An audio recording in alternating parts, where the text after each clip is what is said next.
I've always imagined owning a small cabin hidden deep in the mountains, a quiet refuge far from the noise and chaos of everyday life.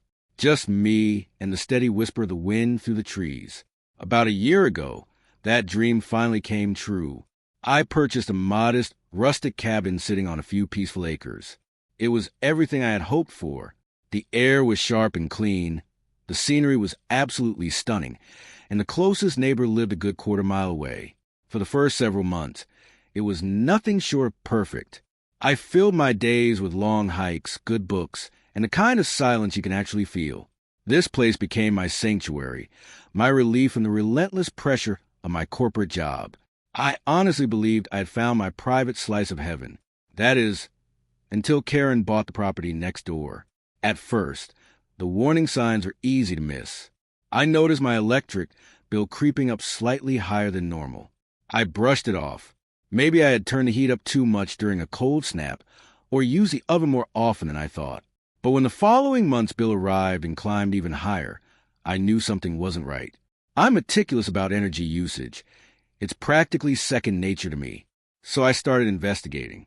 I inspected every appliance, double-checking that nothing was malfunctioning or drawing extra power. Everything looked fine. I circled the cabin searching for drafts or hidden issues. Still nothing. It didn't make sense. Then one afternoon, as I stepped outside for a walk, I spotted something unusual.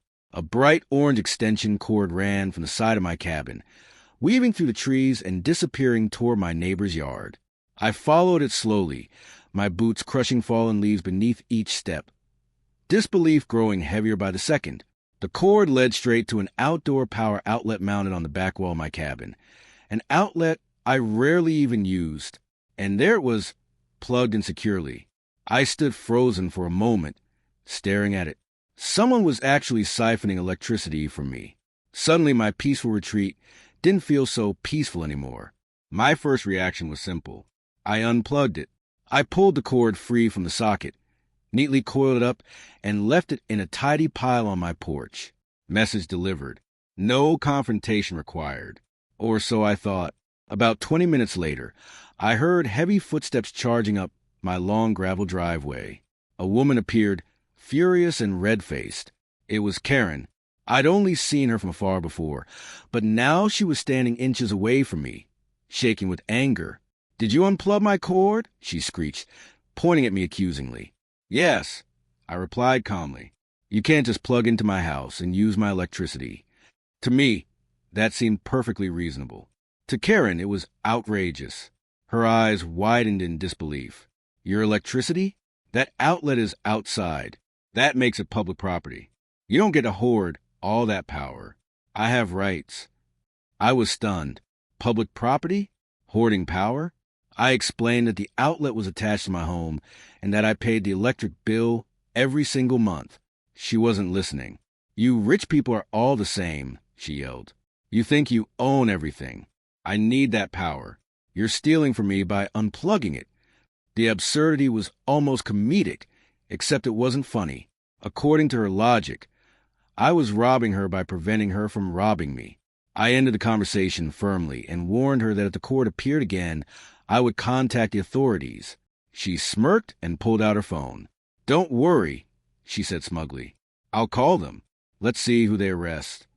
And she did. She called the police and reported that I had stolen her property and was threatening her. She stood dramatically on my lawn, spinning a tearful story to the dispatcher about being terrified of her unstable neighbor in the woods. When she hung up, she folded her arms confidently. "They're coming. You're in serious trouble."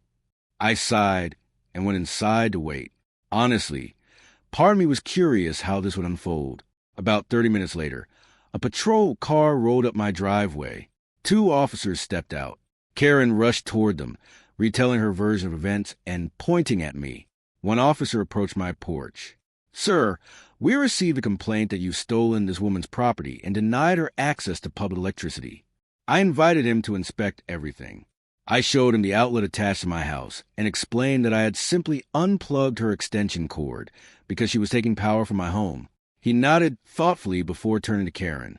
"Ma'am, plugging into your neighbor's outlet without permission is theft of services." Karen erupted. It's not his house. It's outside. It belongs to everyone. The officer sighed. Who provides your electricity? Summit Power Company, she answered proudly. He looked at me. And you, sir?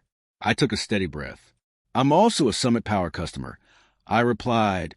In fact, you could say I'm their top customer. Karen scoffed loudly. The officer waited for clarification. I handed him my ID and business card. He examined them carefully. His expression shifted immediately. He looked back at me, then at the card again.